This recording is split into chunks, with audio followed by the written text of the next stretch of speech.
Hello everyone.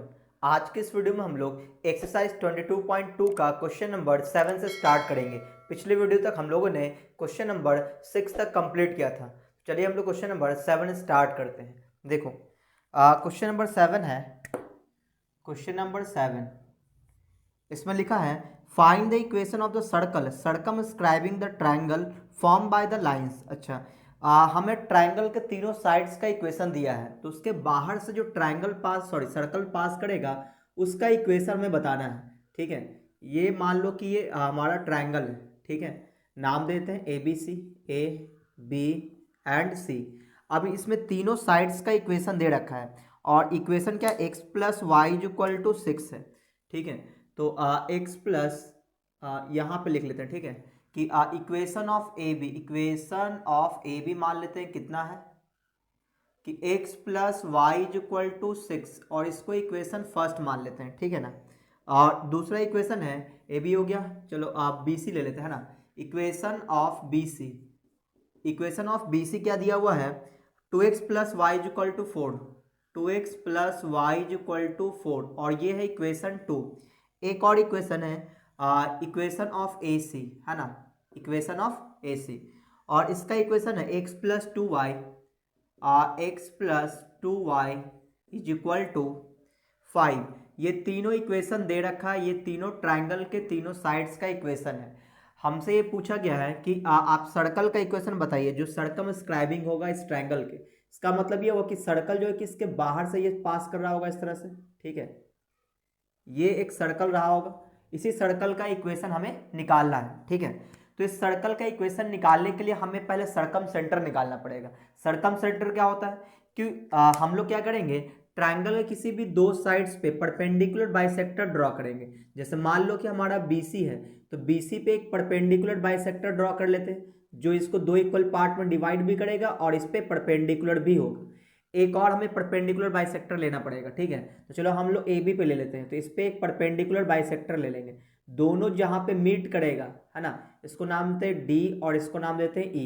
ठीक है, तो ये जो दोनों पॉइंट जहां पे मीट करेगा यही क्या होगा, सरकम सेंटर होगा। इस सर्कल का सेंटर आ जाएगा। और अगर सेंटर का कोऑर्डिनेट मिल गया, है ना, ये मान लो कि पॉइंट P है। ठीक है, पॉइंट P है, अगर इसका कोऑर्डिनेट मिल जाए, ठीक है, तो हम लोग डिस्टेंस फार्मूला का यूज करके हम लोग रेडियस भी फाइंड आउट कर सकते हैं। जैसे ये क्या कहलाएगा, रेडियस हो जाएगा, ये भी क्या हो जाएगा, रेडियस हो जाएगा, ये भी क्या हो जाएगा, रेडियस हो जाएगा। तो कहने का मतलब हमें पहले पॉइंट P चाहिए होगा। पॉइंट P निकालने के लिए हमें ये PD का इक्वेशन चाहिए होगा और PE का इक्वेशन चाहिए होगा। PD क्या है, परपेंडिकुलर बाइसेक्टर है, लेकिन उसके लिए हमें PD पे एक पॉइंट भी तो चाहिए है, और पॉइंट निकालने के लिए हमें तीनों वर्टिसेस निकालना पड़ेगा। ठीक है ना, तो ट्रायंगल का पहले तीनों वर्टेक्स निकाल लेते हैं, फिर आगे हम लोग बात करते हैं। देखो, ट्रायंगल का तीनों वर्टेक्स निकालने के लिए जैसे मान लो हमें वर्टेक्स ए निकालना है, तो वर्टेक्स ए जो है वो इंटरसेक्शन पॉइंट है किसका, AB का और AC का, है ना, इन दोनों लाइन का ये इंटरसेक्शन पॉइंट है। तो पॉइंट ए को वर्टेक्स ए को निकालने के लिए हमें सॉल्व करना पड़ेगा AB की इक्वेशन को और AC की इक्वेशन को, यानी कि 1 और 3 को सॉल्व करना पड़ेगा। ठीक है, तो लिखेंगे फॉर पॉइंट ए सॉल्व 1 और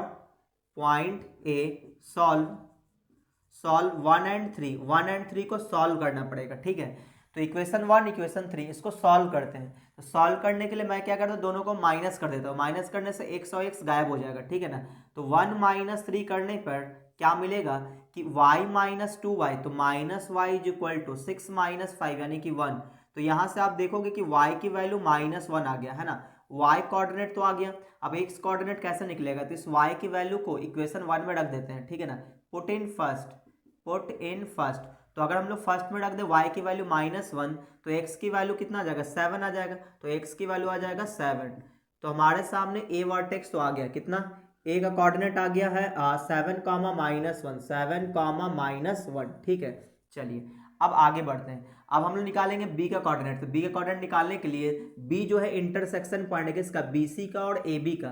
तो BC और AB इसको सॉल्व करना पड़ेगा, फर्स्ट एंड सेकंड। तो for point B solve 1 and 2 equation 1 and 2 को सॉल्व करते हैं। तो यहाँ पे इन दोनों को माइनस करते हैं, y गायब हो जाएगा। तो लिखेंगे फर्स्ट माइनस सेकंड। ऐसा करने पर यहाँ पे आ जाएगा क्या, -x y तो गायब हो जाएगा और यहाँ पे आ जाएगा 2, यानी x की वैल्यू -2 आ जाएगा। ठीक है, अब इस x की वैल्यू को इक्वेशन फर्स्ट में रख देते हैं, तो पुट इन फर्स्ट, तो x की वैल्यू की जगह -2 रख दे तो y की वैल्यू 8 आ जाएगा, y की वैल्यू 8 आ जाएगा। ठीक है, तो हमारे सामने b का भी कोऑर्डिनेट आ गया, कितना आया है -2, 8 आ गया। ठीक है, अब c वर्टेक्स निकाल लेते हैं, तो ये पॉइंट c निकालने के लिए हमें bc और ac को सॉल्व करना पड़ेगा, यानी कि bc और ac यानी 2 और 3 को सॉल्व करना पड़ेगा। तो for point c solve equation 2 और 3, है ना, इक्वेशन 2 और 3 को सॉल्व करते हैं।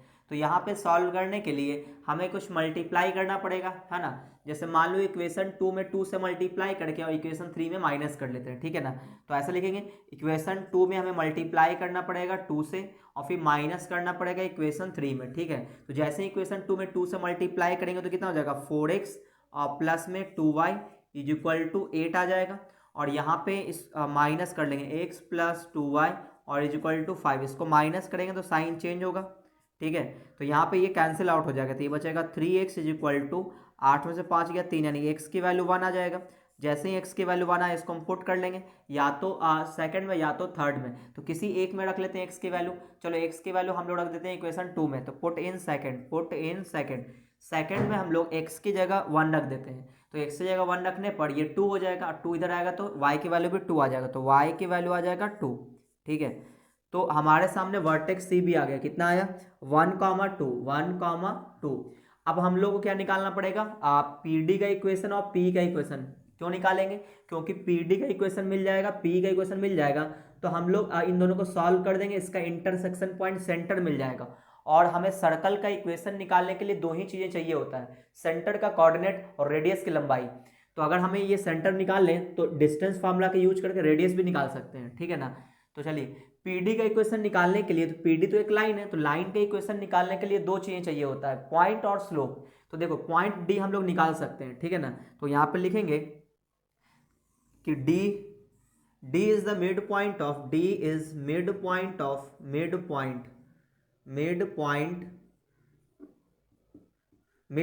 ऑफ किसका, BC का। D क्या है, BC का मिड पॉइंट है, तो D का जो कोऑर्डिनेट होगा कितना होगा -2 और +1, यानी -1/2 हो जाएगा, तो -1/2।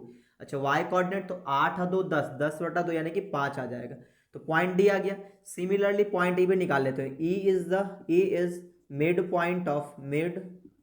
पॉइंट ऑफ किसका, AB का, तो पॉइंट E भी हम लोग लिख सकते हैं। E का कोऑर्डिनेट कितना हो जाएगा 7 - 2 यानी कि 5/2 हो जाएगा।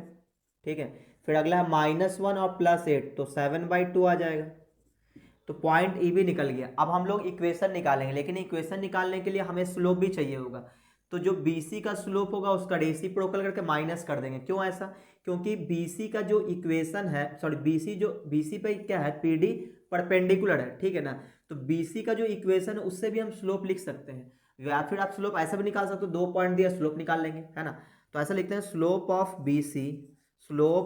BC, BC का स्लोप क्या आ जाएगा। अच्छा D का कोऑर्डिनेट यहाँ पर लिख लेते हैं, D का कोऑर्डिनेट कितना आया है -1/2, 5 आया हुआ है, और E का कोऑर्डिनेट आया है 5/2 और 7/2, 5/2 एंड 7/2। ठीक है, चलिए अब हम लोग BC का स्लोप निकालते हैं। स्लोप ऑफ BC कैसे निकालेंगे, y2 - y1 यानी कि -6 डिवाइडेड बाय x2 - x1 यानी कि 3 हो जाएगा, यानी -2 हो जाएगा। और चूंकि BC का स्लोप -2 है, तो PD का स्लोप क्या होगा, इसी के रेसिप्रोकल करके माइनस लगा देंगे, क्योंकि उस पर क्या है, परपेंडिकुलर है। तो स्लोप ऑफ PD क्या हो जाएगा, इक्वल टू 1/2 आ जाएगा, इसका रेसिप्रोकल -1/2 आएगा, माइनस लगा देंगे तो प्लस हो जाएगा। ऐसा क्यों कर रहे हैं, क्योंकि इन दोनों का मल्टीप्लाई करेंगे तो -1 आएगा, है ना। हम लोग ये कंडीशन पढ़े हुए, स्लोप का प्रोडक्ट -1 होता है अगर परपेंडिकुलर हुआ तो अगर BC का स्लोप -2 है तो इसके परपेंडिकुलर लाइन का स्लोप क्या हो जाएगा, 1/2 हो जाएगा। मैंने आपको बताया था तरीका कि अगर आप किसी परपेंडिकुलर लाइन का स्लोप दिया हुआ है तो उसको रेसिप्रोकल करके माइनस लगा दो तो उसके परपेंडिकुलर लाइन का स्लोप मिल जाएगा। ठीक है, चलिए अब स्लोप ऑफ PD तो मिल गया, तो इक्वेशन ऑफ PD भी लिख लेते हैं, है ना। इक्वेशन ऑफ PD, तो PD का इक्वेशन निकालने के लिए हमें PD पे पॉइंट चाहिए और स्लोप चाहिए, तो PD का स्लोप 1/2 है, अब पॉइंट ये रहा, तो इक्वेशन लिखेंगे y - y1 बोले तो 5 इक्वल टू m बोले तो स्लोप मतलब 1/2 इंटू में x - x1 यानी कि x - x1 कितना है 1/2 है, -1/2 था, तो यहाँ पे +1/2 हो गया। अच्छा, यहाँ पे इसको सॉल्व करते तो ये 2 यहाँ पे क्रॉस मल्टीप्लाई कर देते तो ये हो जाएगा 2y minus 10 is equal to x plus 1/2 आ जाएगा, ठीक है। अच्छा, अब यहाँ पे ये 2 सभी में मल्टीप्लाई कर लेते तो ये हो जाएगा 4y माइनस का 20 is equal to 2x plus 1 आ जाएगा, ठीक है। अब एक्स इन सबको उठा के इधर कर लेते हैं, ठीक है। तो यहाँ पे इक्वेशन ऑफ पी डी कितना आ जाएगा, 2x माइनस का 4y और 2x माइनस का 4 प्लस में 21 इज इक्वल टू 0 और इसको मान लेते हैं इक्वेशन 4, क्योंकि 3 तक तो यहाँ माने हुए है ना। तो ये इक्वेशन ऑफ पी डी हमारे पास आ चुका है। अब हम लोग एक और इक्वेशन निकालेंगे पी का। पी का इक्वेशन कैसे निकालेंगे, जैसे अभी हमने पी डी का इक्वेशन निकाला था वैसे ही पी का इक्वेशन निकालेंगे, लेकिन उसके लिए हमें स्पेस चाहिए होगा। तो आप इसका स्क्रीनशॉट ले लो, मैं इधर से मिटाने वाला हूँ, ठीक है।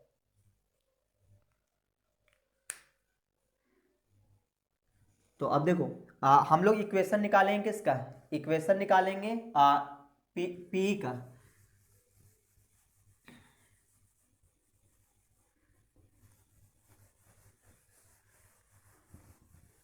तो इसको भी मिटा दूं मैं। तो अब देखो इक्वेशन ऑफ पी हम लोग निकालेंगे, ठीक है। तो उसके लिए हमें स्लोप निकालना पड़ेगा ए बी का। तो slope of A B, slope of A B, A B का स्लोप कैसे निकालेंगे, y2 माइनस y1 यानी कि 9 और नीचे हो जाएगा x2 माइनस x1, है ना। तो माइनस का 9 आ जाएगा यानी कि माइनस का 1 आ गया। तो चूंकि ए बी पे लाइन पी परपेंडिकुलर है तो स्लोप ऑफ पीई कितना होगा, स्लोप ऑफ पीई ये हो जाएगा, इसका रेसिप्रोकल करके माइनस लगा देंगे तो +1 आ जाएगा।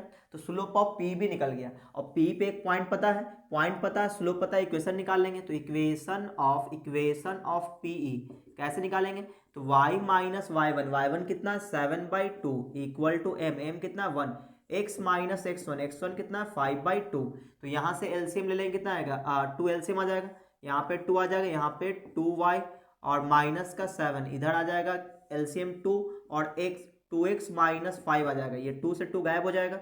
इन सबको उठा के इधर कर लेते हैं तो ये आ जाएगा 2x माइनस का 2y और ये आ जाएगा प्लस का 2 इक्वल टू 0, 2 कॉमन ले लेते हैं तो x minus y plus 1 is equal to 0 और इसको देते हैं इक्वेशन 5। अब हमने पी डी और पी का इक्वेशन निकाल लिया है। अब इन दोनों को सॉल्व करेंगे तो सेंटर आ जाएगा, है ना। तो बोलेंगे फॉर सेंटर पी सॉल्व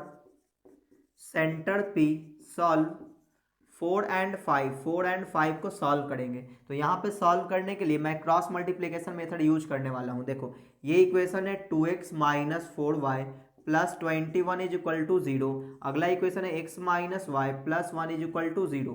तो क्रॉस मल्टीप्लिकेशन मेथड कैसे यूज कर देते हैं, यहाँ पे लिखेंगे x, यहाँ लिखेंगे माइनस का y और यहाँ लिखेंगे 1, ठीक है। अब इसको सॉल्व करेंगे तो x वाले को ढकेंगे तो -4 को +1 से मल्टीप्लाई करेंगे -4, इसको इससे मल्टीप्लाई करेंगे प्लस का 21, y वाले को ढक देंगे 2 को इससे मल्टीप्लाई करेंगे 2 माइनस इसको इससे मल्टीप्लाई करेंगे माइनस का 21, इसको ढकेंगे तो यह जाएगा माइनस का 2 और यह जाएगा प्लस का 4, ठीक है। तो x के नीचे जो नंबर आएगा वो कितना आएगा 7×4 यानी 17 आ जाएगा इक्वल टू यहाँ पे आ जाएगा माइनस वाई बाई 19 20 21, है ना, माइनस का 19 आ जाएगा इक्वल टू यहाँ पे आ जाएगा 1/2 आ जाएगा, ठीक है। तो यहाँ से देखो ये तो कट जाएगा तो x की वैल्यू आ जाएगा 17/2 और y की वैल्यू आ जाएगा 19/2, ठीक है। तो हमारे सामने ये p का कोऑर्डिनेट तो आ गया, ठीक है। तो मैं इसको ही मिटा दूं। तो अब हमारे सामने सेंटर का कोऑर्डिनेट तो आ चुका है। अब हम लोग रेडियस की लंबाई निकाल लेंगे, कैसे, डिस्टेंस फार्मूला का यूज करके।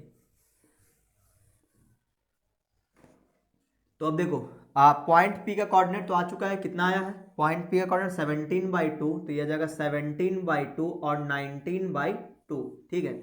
अब यहाँ पे हम लोग रेडियस निकाल लेते हैं, ठीक है। तो रेडियस निकालने के लिए हम लोग डिस्टेंस फार्मूले का यूज करेंगे, ठीक है। देखो radius is equal to radius, ठीक है। तो कोई भी निकाल लेते हैं, या तो पॉइंट पी से इसके बीच का डिस्टेंस या तो इसके बीच का डिस्टेंस, कोई भी एक यूज कर लो। चलो ऐसा करते हैं कि इसके बीच का यूज हम कर लेते हैं। तो 17/2 और 5/2 डिफरेंस कितने का आ जाएगा, डिस्टेंस फार्मूला यूज कर रहे हैं ना, x2 माइनस x1 करेंगे तो ये आ जाएगा 17 माइनस 5 तो 12 आ जाएगा, 12/2 यानी कि 6 का स्क्वायर 36 हो जाएगा। फिर प्लस में 19/2 माइनस 7/2 तो यहाँ पे कितना हो जाएगा 12 12/2 और 12/2 मतलब 6 या 36, तो 36 आ गया, ठीक है ना। तो यहाँ पे आ जाएगा 36√2 आ जाएगा, सॉरी 6√2 आ जाएगा, 72 आ जाएगा ना। तो यहाँ पे 6√2 चेक कर लेते हैं। देखो 36 अगर हम कॉमन ले लें तो बाहर 6 आ जाएगा और 1 + 1 2 आ जाएगा, ठीक है। तो 6√2 इसका रेडियस आ गया। तो हम लोग बोलेंगे equation of circle, equation of circle.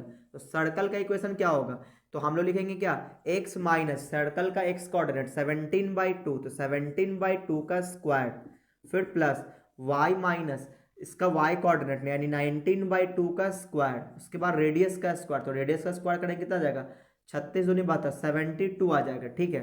चलिए इसको और सॉल्व करते हैं। तो नीचे आ जाएगा 4, तो यहाँ पे आ जाएगा x 2x माइनस 17 का स्क्वायर डिवाइडेड बाई 4 आ जाएगा। यहाँ पे आएगा 2y माइनस 19 का square divided by 4 is equal to 72 आ जाएगा। अब यहाँ पे 4 एलसीएम लेके इसको क्रॉस मल्टीप्लाई कर देते हैं और इसको और तोड़ देते हैं, तो कितना आएगा 4x² माइनस, अच्छा देखते हैं क्या इसी फॉर्म में आंसर है या फिर बिल्कुल सॉल्व करके आंसर दिया है।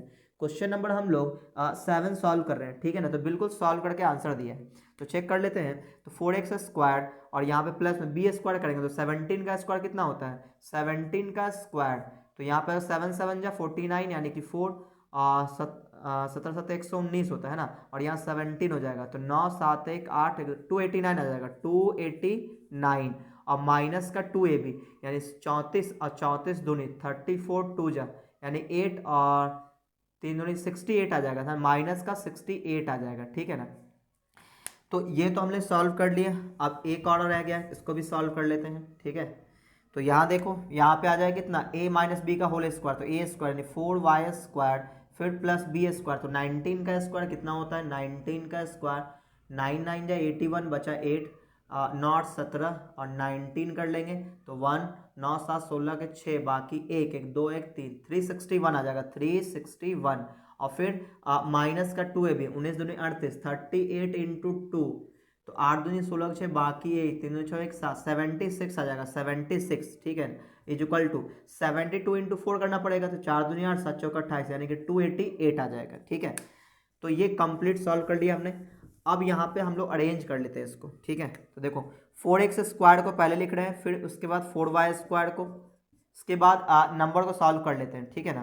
तो यहाँ पे देखो 2ab जब किए तो यहाँ पे x छूट गया है और यहाँ पे 2ab किए तो यहाँ पे y छूट गया, ठीक है।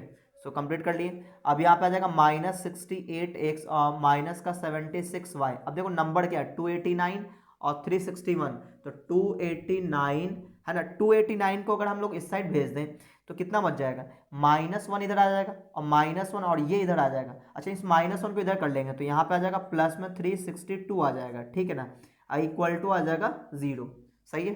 चलिए अब देखो इसमें क्या कॉमन जा रहा है, 4 हमें लगता है कॉमन जा रहा है, तो 4 कॉमन ले लेंगे तो यहाँ पे क्या बचेगा x², यहाँ बचेगा y², 4 से मल्टीप्लाई करेंगे इसको तो यहाँ पे 17 आ जाएगा, 17 चौके 68 होता है, यहाँ 4 कॉमन ले लेंगे तो ये कितना आ जाएगा 19 आ जाएगा, है ना।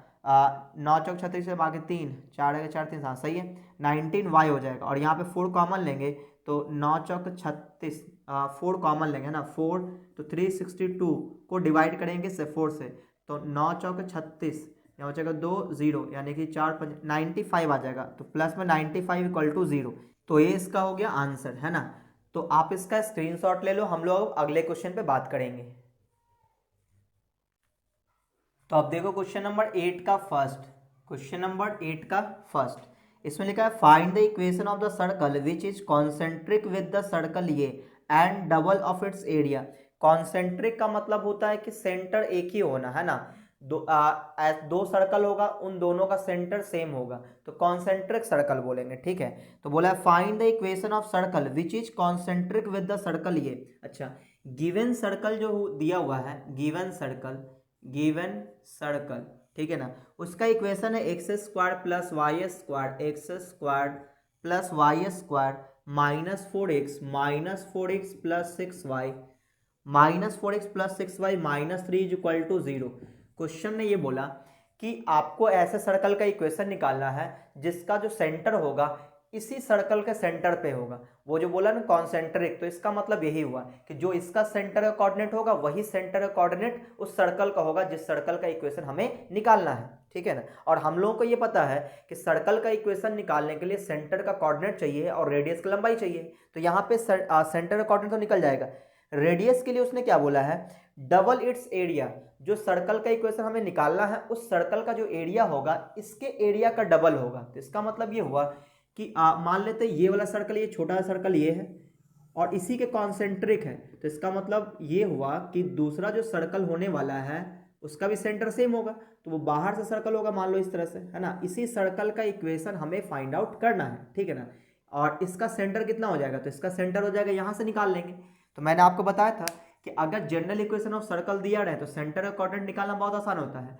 एक्स के कोफिशिएंट को आधा करके माइनस लगा दो, ठीक है ना। तो कितना हो जाएगा, 2 आ जाएगा। तो यहाँ पर सेंटर का कोऑर्डिनेट 2 आ जाएगा और यहाँ से माइनस का 3 आ जाएगा। तो सेंटर का कोऑर्डिनेट तो मिल गया। अब ये जो सर्कल है इसका रेडियस हम लोग लिख सकते हैं। तो इसके रेडियस को मान लो हमने नाम दे दिया r1, है ना, हमने नाम दे दिया r1। और इस वाले सर्कल के रेडियस को हमने नाम दे दिया r2, ठीक है। तो ये जो r1 है ये तो हम लोग निकाल ही सकते हैं। तो r1 है क्या, तो r1 कैसे निकलेगा, तो अंडर रूट सेंटर का जो कोऑर्डिनेट आया उसका स्क्वायर ले लेंगे, यानी कि 4 और प्लस 9 फिर माइनस का कांस्टेंट टर्म करेंगे तो माइनस का 3 है तो यहाँ पे प्लस का 3 हो जाएगा। तो 4 3 7 और 9 7 16 यानी कि 4 आ जाएगा, रूट से बाहर आ जाएगा तो 4। इसका मतलब ये हुआ कि ये जो r1 की वैल्यू है वो कितना है, 4 है। r1 की वैल्यू 4 है। तो क्वेश्चन वालों ने ये बोला कि जो इसका एरिया होगा उसका डबल एरिया होगा बड़े वाले सर्कल का, है ना। तो according to question area of required circle जिसका हम सर्कल का इक्वेशन हमें निकालना है उसकी बात कर रहे हैं ना। Area of required circle is double the area of given circle, the area of given circle, है ना। गिवन सर्कल के एरिया का डबल होगा। इसका मतलब ये हुआ कि हम लोग ये बोलेंगे कि जो बाहर वाले सर्कल का जो एरिया है तो उसको हम लोग लिख सकते हैं कितना, पाई आर स्क्वायर। तो लिखेंगे पाई r2 का जो स्क्वायर होगा वो बराबर होगा 2 इंटू, है ना, डबल होगा इसके एरिया का। तो यहाँ आप लेंगे पाई r1 का स्क्वायर, ठीक है। तो यहाँ से जब आप देखोगे पाई से पाई तो कैंसिल हो जाएगा। तो r2 का जो स्क्वायर होगा वो क्या होगा, 2 इंटू r1 का स्क्वायर, और r1 का स्क्वायर कितना होगा, 4 का स्क्वायर हो जाएगा, यानी कि 4 4 जा 16 और 16 इंटू 2 तो 2 इंटू 16 आ गया, है ना। तो r2 अगर हम लोग निकाले तो यहाँ पर रूट लेना पड़ेगा, यानी कितना जाएगा, 4 रूट 2 आ जाएगा। तो इसका मतलब ये वो कि ये जो एरिया में जो रिलेशन दे रखा था वो किस लिए दिया था, ताकि आप रेडियस निकाल सकें। अब हमें रेडियस तो मिल गया, हमें बड़े वाले सर्कल का सेंटर पता है। तो इक्वेशन ऑफ रिक्वायर्ड सर्कल, है ना, इक्वेशन ऑफ रिक्वायर्ड सर्कल जिस सर्कल का इक्वेशन निकालना उसका इक्वेशन क्या होगा, x माइनस सेंटर का x कोऑर्डिनेट यानी कि 2 का स्क्वायर फिर प्लस y माइनस यानी प्लस 3 का स्क्वायर हो जाएगा इज इक्वल टू रेडियस का स्क्वायर, यानी 4 रूट 2 का स्क्वायर करेंगे तो कितना हो जाएगा, 32 आ जाएगा, ठीक है। अब इसको सॉल्व कर लेते हैं तो आ जाएगा a square plus B square minus 2ab plus यहाँ पे आ जाएगा a square plus B square plus 2ab is equal to 32। इसको थोड़ा और सॉल्व कर लेंगे तो यह आ जाएगा x square plus y square minus 4x plus का 6y और प्लस 4 और प्लस 9, 9 4 13, तो 32 में से 13 घटा देंगे, है ना। 32 में से 13 घटा दो कितना बचेगा, 9 3 12, 2 में से प्लस का 90 तो इधर आ जाएगा तो माइनस 19 इज इक्वल टू 0 और ये इसका हो जाएगा आंसर। तो अब देखो क्वेश्चन नंबर 8 का सेकंड नंबर, यहाँ पे एक सर्कल का इक्वेशन दे रखा है, हमें निकालना है एक सर्कल का इक्वेशन। वो सर्कल इस सर्कल के कॉन्सेंट्रिक है, मतलब इसका जो सेंटर होगा वही सेंटर होगा उस सर्कल का जिस सर्कल का इक्वेशन हमें निकालना है, ठीक है ना। तो यहाँ पे मान लेते हैं ये सर्कल है, इसका इसी का इक्वेशन दे रखा है, तो इसका जो सेंटर होगा वही सेंटर होगा उस सर्कल का जिस सर्कल का इक्वेशन हमें निकालना है। और रेडियस के लिए उन्होंने क्या बोला है कि इसका जो एरिया होगा उसका डबल होगा इसके एरिया का। तो इसके रेडियस को हम मान लेते हैं r1 और इसके रेडियस को मान लेते हैं r2, ठीक है। तो यहाँ पे हम लोग सेंटर का कोऑर्डिनेट निकालेंगे, ठीक है ना। कैसे निकालेंगे वो देखना। तो सबसे पहले इसको स्टैंडर्ड फॉर्म में लिखना पड़ेगा। तो यहाँ पे देखो एक्स स्क्वायर वाई स्क्वायर ना होकर के 2x स्क्वायर 2y स्क्वायर है, तो 2 कॉमन लेंगे तो यहाँ पे आ जाएगा x square plus y square minus 2 common लेंगे तो यहाँ पे 3x हो जाएगा, 2 कॉमन लेंगे तो यहाँ पे 4y और 2 कॉमन लेंगे तो 1/2 आएगा इक्वल टू 0। जो हमने 2 कॉमन लिया था इधर डिवाइड कर दिया, ठीक है। अब यहाँ पे इसका सेंटर कोऑर्डिनेट लिखेंगे तो x के कोफिशिएंट को हाफ करके माइनस लगा देंगे तो 3/2 हो जाएगा, तो 3/2 आ जाएगा। और y के कोऑर्डिनेट को हाफ करके माइनस लगा देंगे तो -2 आ जाएगा। तो सेंटर का कोऑर्डिनेट तो आ गया, ठीक है ना। अब हम लोग रेडियस निकालेंगे तो r1 कैसे निकलेगा, तो अंडर रूट सेंटर के x कोऑर्डिनेट का स्क्वायर यानी कि 9/4 आ जाएगा, अब प्लस y कोऑर्डिनेट का स्क्वायर यानी 4 माइनस c यानी 1/2, यहाँ पे कांस्टेंट टर्म 1/2 है। इसको सॉल्व करेंगे तो कितना आएगा, तो देखो यहाँ पे तो एलसीएम आ जाएगा कितना 4, तो यहाँ पे आएगा 9, ये आ जाएगा 16 माइनस का 2, ठीक है। तो 16 और 25, 25 माइनस 2, तो 25 में से 2 घटा देंगे 23 अपॉन में 4 आ जाएगा, तो इसको 2 बाहर कर देते हैं, यहाँ पे रूट आ जाएगा, ठीक है ना। तो ये आ गया हमारा R1 की वैल्यू।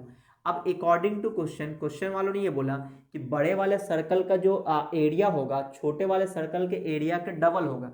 तो यहाँ पे हम लोग बोलेंगे कि पाई R2 का स्क्वायर यानी बड़े वाले सर्कल का जो एरिया होगा पाई R स्क्वायर होता है, तो इसका रेडियस R2 हमने माना था, तो R2 का square is equal to 2 into double होगा इसके एरिया का यानी कि पाई R1 का स्क्वायर।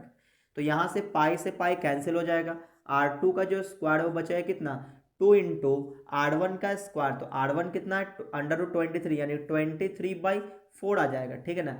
R1 का जब स्क्वायर करेंगे दोनों पे स्क्वायर हो जाएगा, तो ये कट जाएगा इससे 2 बार में, तो R2 का जो स्क्वायर है वो निकल चुका है कितना 23/2।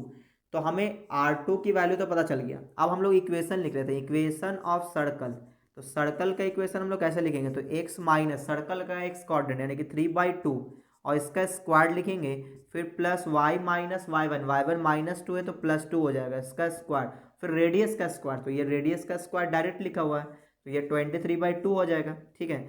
अब यहाँ पे इसको एलसीएम लेकर सॉल्व करते हैं, ठीक है ना। तो देखो इसको अगर हम लोग एलसीएम ले लें तो यहाँ पे आ जाएगा 2x - 3 और इसका स्क्वायर और नीचे आ जाएगा 4, है ना, चूंकि स्क्वायर तो ऊपर नीचे दोनों होगा, इसको तोड़ देते हैं तो a² + b² और प्लस का 2ab इज इक्वल टू 23/2 आ जाएगा, ठीक है।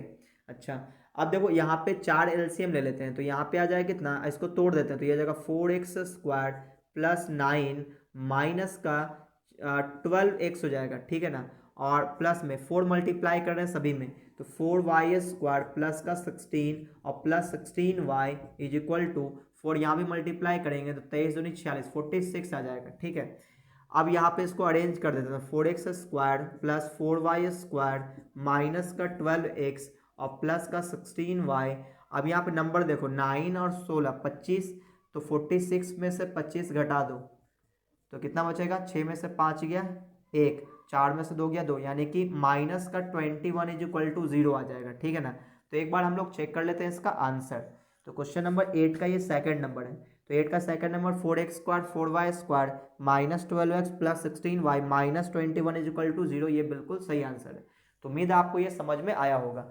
तो आज के वीडियो को हम यहीं पे रोकते हैं। अगर आपको ये वीडियो अच्छा लगा तो वीडियो को आप लाइक कर दें, अपने दोस्तों में शेयर कर दें, और अगर आप चैनल में पहली बार आए तो चैनल को सब्सक्राइब करके बेल आइकन जरूर दबा दें ताकि जैसे मैं कोई नया वीडियो डालूंगा आपको नोटिफिकेशन मिलता रहेगा।